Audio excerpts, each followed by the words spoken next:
Alright mga bro, good morning. So ito yung loob ng kisame natin mga bro. So yan po yung re-roofing natin mga bro. So ito yung loob niya. So kung makapansin nyo mga bro, napakababa talaga. Alright mga bro. So lahat ng kahoy na yan mga bro, babaklasin ho natin yan mga bro.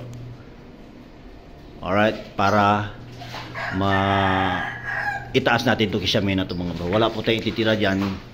So ang elevation ng ceiling natin dito mga bro, sa bottom po ng trusses natin dyan mga bro. Alright, so tataas po talaga siya. Alright mga bro. So yan po yung proseso dito ngayon mga bro. Ang first process namin dito, dismantling. Then dismantling ng ceiling, pati frame, pati yung mga kukulamber natin na to mga bro. Alright, babaklasin na rin yun. Yan po yung dismantling natin. So yung ceiling doon baklasin muna. Ayan. Alright mga bro. So yan. Then so yung bottom ng trusses natin na yan mga bro, kailangan pa natin asintahan yan. Ayan, paikot para maitaas natin yung kisame. Once na hindi natin maasintahan yan mga bro, wala. Useless yung pagtaas ng kisame natin mga bro. Kung hindi natin asisintahan yan, wala naman tayong pagkakapitan ng kisame mga bro. Alright mga bro. So yan. Yan po yung proseso dito mga bro. Para ang mangyayari nito, panibago kaming wiring mangyayari nito kasi kakapos-kapos na yan mga bro.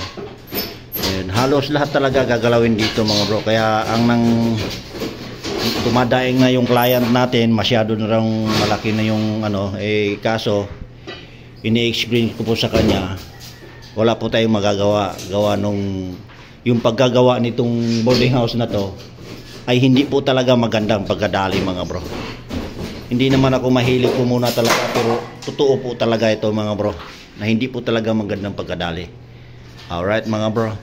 Ayan, kung makapansin nyo yan mga bro, totoo naman talaga. Ayan mga bro. So kita nyo naman mga bro, kung ikay isang construction worker talaga, papayag ho ba kayo na ganito lang ang height ng kisame nyo? Ayan o, tingnan mo nangyayari yan mga bro. So kawawa ang client natin, gawa nung magdudubli gastos siya. Alright mga bro, doble gastos siya. Ayan, yan po yung mga tips ko sa gagawa, mga manggagawa natin mga bro, o mga kapwa natin construction worker. Sabihin din po natin sa client natin na kung ano po yung tamang gawin. So, kahit hindi po tayo ang gagastos, pero at least sinasuggest natin sa may-ari na yung tamang gawin na hindi na siya magdudubli gastos mga bro. Alright mga bro.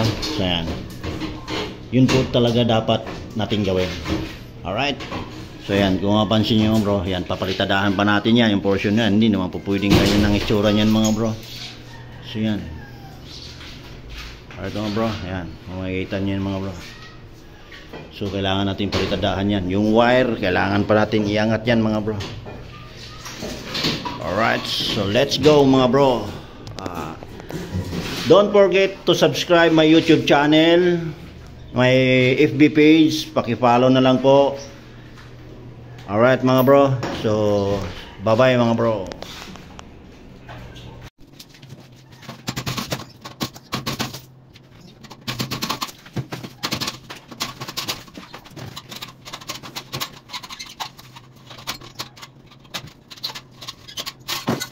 So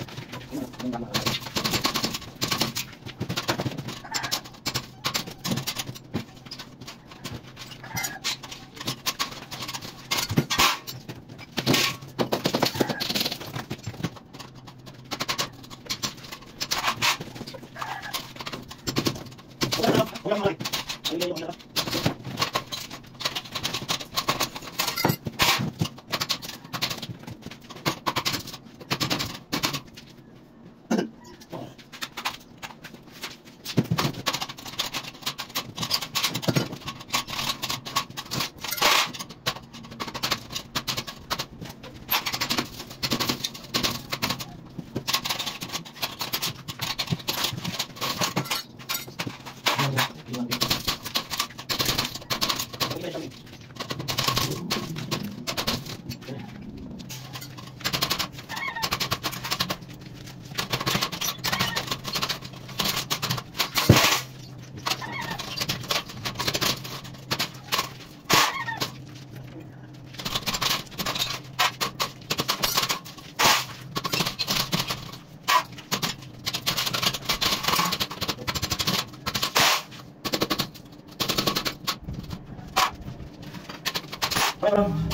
So napakadali talagang mag-demolish mga bro. Pero pag nag-install, mahirap. Medyo mahirap mga bro. So marami ka kasing iisipin pag nag-install. Pag mga ganitong demolition mga bro, o dismantle, madali siyang baklasin kasi wala ka nang alalahanin, baklasin mo na lang.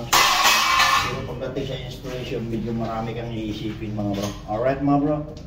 Kaya medyo tumagal. Alright? Let's go mga bro.